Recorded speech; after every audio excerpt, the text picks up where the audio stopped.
ماہنامہ سلطان الفقر Lahore, April 2025۔ بزم سلطان العاشقین، ملفوظات سلطان العاشقین، قسط نمبر 6، مرتب سلطان محمد عبداللہ اقبال سروری قادری۔ فنا فی الشیطان مرشد۔ سلطان العاشقین مدظ اللہ الاقدس نے فرمایا، جیسے مرشد کامل فنا فی اللہ ہوتا ہے، ایسے ہی جعلی مرشد فنا فی الشیطان ہوتا ہے۔ جو اس جعلی مرشد کا مرید ہوتا ہے وہ دراصل شیطان کا مرید ہوتا ہے۔ بیداری میں دیدار مصطفیٰ صلی اللہ علیہ وآلہ وسلم۔ فرمایا، امام سیوطی رحمۃ اللہ علیہ بیداری میں حضور نبی اکرم صلی اللہ علیہ وآلہ وسلم کا دیدار کیا کرتے تھے۔ جس حدیث کو سمجھنے میں مشکل پیش آتی تو حضور نبی اکرم صلی اللہ علیہ وآلہ وسلم کی طرف متوجہ ہوتے تو سرکار دو عالم صلی اللہ علیہ وآلہ وسلم رہنمائی فرما دیتے۔ خواجہ ابو الحسن خرقانی رحمۃ اللہ علیہ درس حدیث کے دوران کبھی کبھی فرماتے کہ یہ رسول اللہ صلی اللہ علیہ وآلہ وسلم کی حدیث نہیں ہے، حالانکہ اس کی سند صحیح ہوتی۔ لوگ پوچھتے کہ آپ کو کیسے معلوم ہو جاتا ہے کہ یہ نبی اکرم صلی اللہ علیہ وآلہ وسلم کی حدیث نہیں ہے؟ فرماتے، میں سید دو عالم صلی اللہ علیہ وآلہ وسلم کے چہرہ انور کو دیکھتا ہوں۔ اگر حدیث صحیح ہوتی ہے تو رحمت دو عالم صلی اللہ علیہ وآلہ وسلم کے چہرہ انور پر مسرت کی جھلک ہوتی ہے، اور اگر حدیث صحیح نہ ہو تو حبیب خدا صلی اللہ علیہ وآلہ وسلم کے چہرہ انور پر بشاشت نہیں ہوتی، جس سے مجھے معلوم ہو جاتا ہے کہ یہ سرکار دو عالم صلی اللہ علیہ وآلہ وسلم کی حدیث نہیں ہے۔ دیدار مرشد۔ فرمایا، ہمیں جب کبھی بے سکونی محسوس ہوتی تھی تو ہم اپنے مرشد کے پاس چلے جاتے تھے۔ جیسے ہی ان کے پاس پہنچتے تھے تو سکون آ جاتا تھا، اور جیسے ہی ان کی بارگاہ سے باہر نکلتے تھے تو بے قراری۔ لیکن یہ سکون اس صورت میں ہوتا ہے جب مرشد کی پہچان ہو چکی ہو۔ رشتے نبھانا۔ دنیاوی رشتے سب ہی نبھاتے ہیں، لیکن مومن ظاہری طور پر تمام رشتے پورے کرتا اور نبھاتا ہے، مگر باطن میں وہ اللہ تعالیٰ کے ساتھ ہوتا ہے، جیسا کہ حضور صلی اللہ علیہ وآلہ وسلم ظاہری تعلق نبھاتے تھے۔ مومن کا جسم تو دنیا میں ہوتا ہے، لیکن روح اس جہان میں۔ اللہ کا سب سے بڑا عاشق۔ فرمایا، اللہ کا سب سے بڑا عاشق وہ ہے جسے دنیا پہچان نہ پائے۔ حضرت ابو ہریرہ رضی اللہ عنہ سے روایت ہے کہ اللہ کے رسول صلی اللہ علیہ وآلہ وسلم نے فرمایا، بہت سارے پراگندہ بال والے لوگوں کے دھتکارے ہوئے ایسے ہیں کہ اگر اللہ تعالیٰ پر قسم کھا لیں تو اللہ تعالیٰ ان کی قسم پوری فرما دے۔ بہتر انسان کون ہے؟ فرمایا، بہترین انسان کی تعریف اللہ نے خود سورہ حامیم میں فرمائی ہے۔ وَمَنْ أَحْسَنُ قَوْلًا مِّمَّنْ دَعَا إِلَى اللَّهِ۔ ترجمہ، اور اس انسان سے زیادہ خوش گفتار کون ہو سکتا ہے جو اللہ کی طرف بلائے۔ عرش پر استوا۔ سورہ طٰہٰ میں اللہ تعالیٰ فرماتا ہے، الرحمن علی العرش استویٰ۔ ترجمہ، رحمان نے عرش پر استوا فرمایا۔ جب یہ آیت نازل ہوئی اس وقت استوا عربی زبان میں تھا ہی نہیں۔ اس کو آسانی کے لیے ایسے ہی سمجھ لیں جیسے ایک انسان بادشاہ بنے تو وہ اعلان کرتا ہے کہ میں عدل قائم کروں گا، یا وہ کہے کہ ملک کی اکانومی بہتر کروں گا۔ صفت رحمان کے ساتھ اس کا استوا فرمانا یہی سمجھ لیں کہ وہ تمام عالموں کو اسی صفت سے چلا رہا ہے۔ یہ تو تھا عام معنی۔ خاص معنی فنا کے بعد جب بقا حاصل ہو تو سمجھ آتا ہے۔ صفت رحمان اور رحیم۔ فرمایا، اللہ اپنی مخلوق پر صفت الرحمن کے ساتھ مہربانی کرتا ہے، جبکہ مومنین کے لیے صفت رحیم ہے۔ دعوت الہی دینے کا طریقہ۔ اللہ تعالیٰ نے حضرت موسیٰ علیہ السلام کو فرعون کے پاس بھیجا تو حکم دیا کہ اس سے نرمی سے بات کرنا۔ سورہ طٰہٰ آیت 44۔ فَقُولَا لَهُ قَوْلًا لَيِّنًا۔ ترجمہ، تو تم دونوں اس سے نرم بات کرنا۔ اب دیکھیں، اس وقت نہ تو حضرت موسیٰ علیہ السلام سے بلند مرتبہ کوئی موجود تھا اور نہ فرعون سے بڑا کافر کوئی موجود تھا، لیکن اس کے باوجود یہ حکم دیا کہ نرمی سے بات کرنا۔ یہی دعوت دینے کا طریقہ ہے۔ حضور صلی اللہ علیہ وآلہ وسلم جب طائف گئے اور اہل طائف نے تنگ کیا تو اللہ نے فرشتے بھیجے کہ ان سب کو عذاب دوں، لیکن حضور صلی اللہ علیہ وآلہ وسلم نے ان کے لیے دعا کی کہ اللہ ان کو ہدایت دے، یہ مجھے نہیں جانتے، شاید ان کے بعد آنے والے اسلام قبول کر لیں۔ پھر دیکھیں کہ جب حضور صلی اللہ علیہ وآلہ وسلم کا وصال مبارک ہوا تو کافی قبائل اسلام سے پھرنے لگے، یہاں تک کہ مکہ کے لوگ بھی تذبذب کا شکار ہوئے۔ اس وقت قائم رہنے والوں میں طائف والے بھی تھے۔ ان کے امیر نے ان سے کہا کہ تم اسلام قبول کرنے میں سب سے بعد والے ہو، اب پھرنے والے پہلے نہ بنو۔ علماء کا ارتقاء۔ بعض علماء شروع میں تصوف کے خلاف تھے، لیکن بعد میں وہ تصوف ہی کو اصل اسلام سمجھتے تھے، جیسے کہ مولانا جلال الدین رومی رحمۃ اللہ علیہ اور حضرت امام غزالی رحمۃ اللہ علیہ۔ ابن جوزی تصوف کے شدید ترین مخالف سمجھے جاتے ہیں، اور ان کی کتاب تلبیس ابلیس بطور ثبوت پیش کی جاتی ہے، لیکن ان کی آخری عمر کی کتاب صفۃ الصفو ہے جس میں تصوف کی حمایت کی ہے۔ یہی معاملہ حافظ ابن قیم کا ہے۔ ان کی آخری عمر کی کتاب الفوائد اور مدارج السالکین کو دیکھا جائے تو صاف نظر آتا ہے کہ تصوف کے حامی ہیں۔ سروری قادری مراقبہ۔ فرمایا سروری قادری طالب کھلی آنکھوں سے مراقبہ کرتا ہے، وہ چلتے پھرتے مراقبہ کرتا ہے۔ مرشد کا چہرہ اور فقر کی منازل۔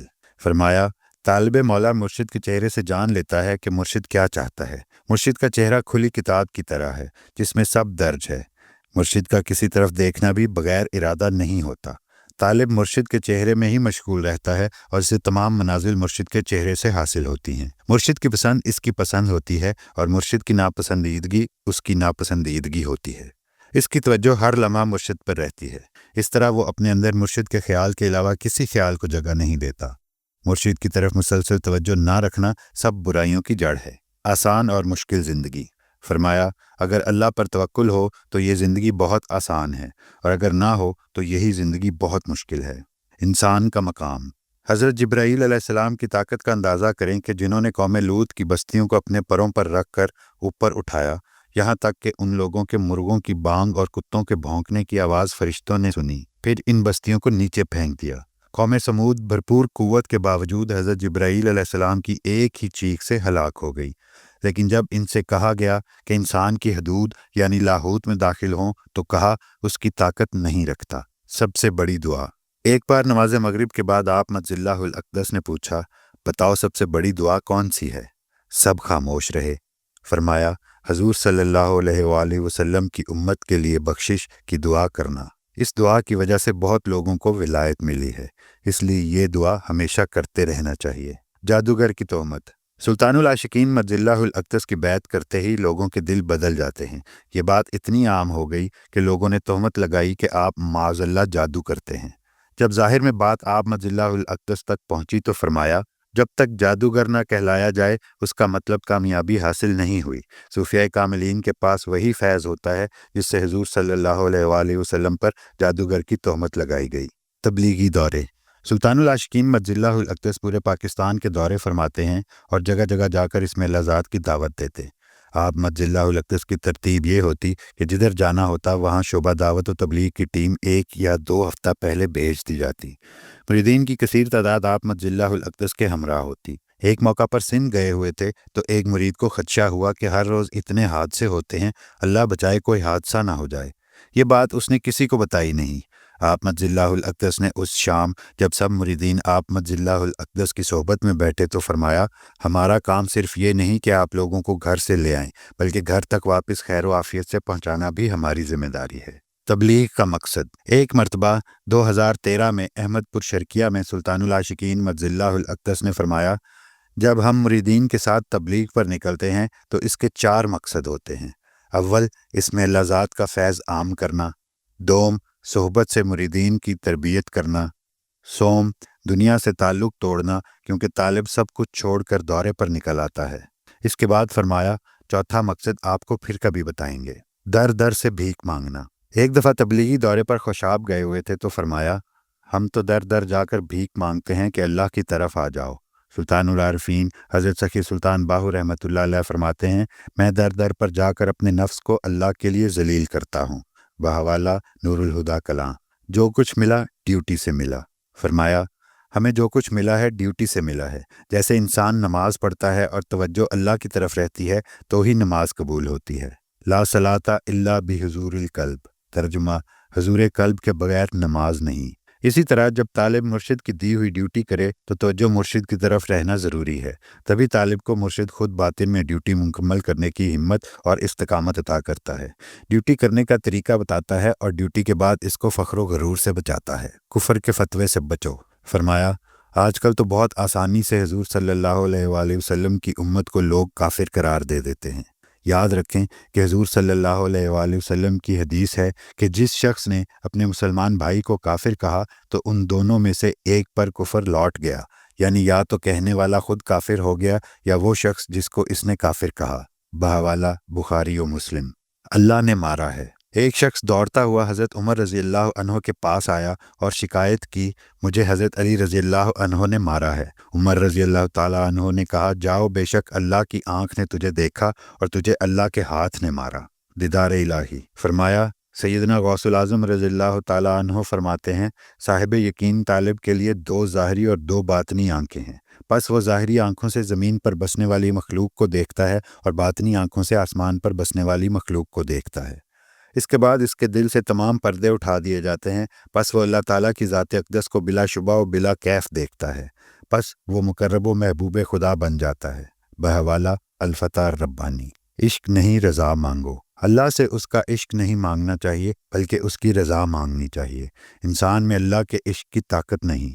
سلطان العارفین حضرت سخی سلطان باہو رحمۃ اللہ علیہ کے رسالہ روحی شریف میں ہے کہ جب اللہ نے ان کو کہا، تو عاشق مائی، ترجمہ، تو میرا عاشق ہے، حضرت سلطان باہو رحمۃ اللہ علیہ نے عرض کی، عاجز را توفیق عشق حضرت کبریا نیست، یعنی عاجز کو حضرت کبریا کے عشق کی توفیق نہیں۔ بیت کی طرف چل نکلی تو فرمایا، بیت کی مختلف اقسام ہیں۔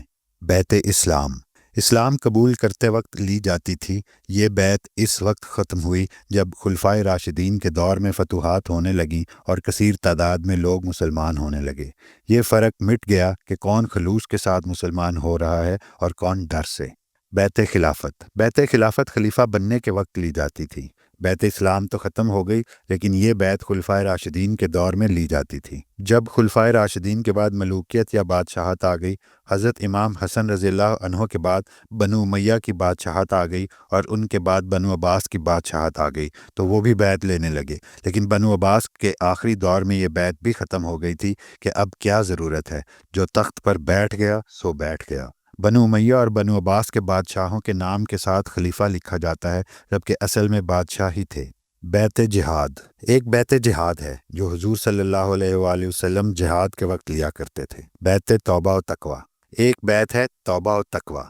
یہ بیت اب بھی جاری ہے، باقی ختم ہو گئی ہیں۔ توبہ و تقوی کے بارے میں یہ ہے کہ حضرت علی کرم اللہ وجہ الکریم کے 4 خلیفہ تھے، 2 تو حسنین کریمین رضی اللہ عنہم تھے، تیسرے حضرت کمیل بن زیاد تھے، ان تینوں کو بنو امیہ نے شہید کر دیا، اور چوتھے حضرت خواجہ حسن بصری رضی اللہ تعالیٰ عنہ تھے، جن کو انگلش میں حسن آف بصرہ کہا جاتا ہے، وہ بصرہ آ گئے۔ انہی کے ذریعے سارا تصوف پھیلا۔ انہوں نے سلاسل کی بنیاد رکھی، انہوں نے خرقہ دینے کا رواج عام کیا، کیونکہ جو بیعت کرتا تھا بنو امیہ والے سمجھتے تھے کہ یہ خلیفہ بننے کے لیے بیعت کر رہا ہے، تو اس شبہ کو ختم کرنے کے لیے خرقہ دینے کا رواج نکلا کہ اپنی کوئی قمیض دے دی یا اپنی کوئی چادر دے دی یا پھر کوئی اور نشانی دے دی۔ پھر سیدنا غوث العظم حضرت شیخ عبد القادر جیلانی رضی اللہ عنہ نے بنو عباس کے آخری دور میں اس بیت توبہ و تقوی کا باقاعدہ آغاز کیا، خرقہ ختم کر کے بیعت کا آغاز کیا۔ اس وقت خلفائے بنو عباس بہت کمزور ہو چکے تھے اور انہوں نے بیعت کرنا بھی چھوڑ دیا تھا۔ بخاری حدیث نمبر 57، ترمذی شریف حدیث نمبر 1925 میں حضرت جریر بن عبداللہ رضی اللہ عنہ فرماتے ہیں، میں نے رسول اللہ صلی اللہ علیہ وآلہ وسلم سے نماز قائم کرنے، زکوٰۃ دینے اور ہر مسلمان کے ساتھ خیر خواہی کرنے پر بیعت کی۔ اس کا مطلب ہے کہ بیعتیں ہوتی رہیں۔ احادیث سے ثابت ہے کہ مسلمان ہونے کے بعد صحابہ کرام بیعت کرتے رہے۔ اسے بیت توبہ تقوی کہا جاتا ہے۔ یہ کہنا غلط ہے کہ ہم تو مسلمان ہیں، ہمیں کیا ضرورت ہے دوبارہ بیعت کرنے کی۔ بھئی تم سے افضل لوگ یعنی کائنات کے افضل ترین لوگ بیعت کرتے رہے ہیں، تم کون ہوتے ہو بیت توبہ تقوی نہ کرنے والے؟ ان بیتوں کے علاوہ بیت سماع و طاعت اور بیت تصوف بھی ہے۔ بیت تصوف تو بیت توبہ و تقوی ہی ہے۔ مضمون جاری ہے۔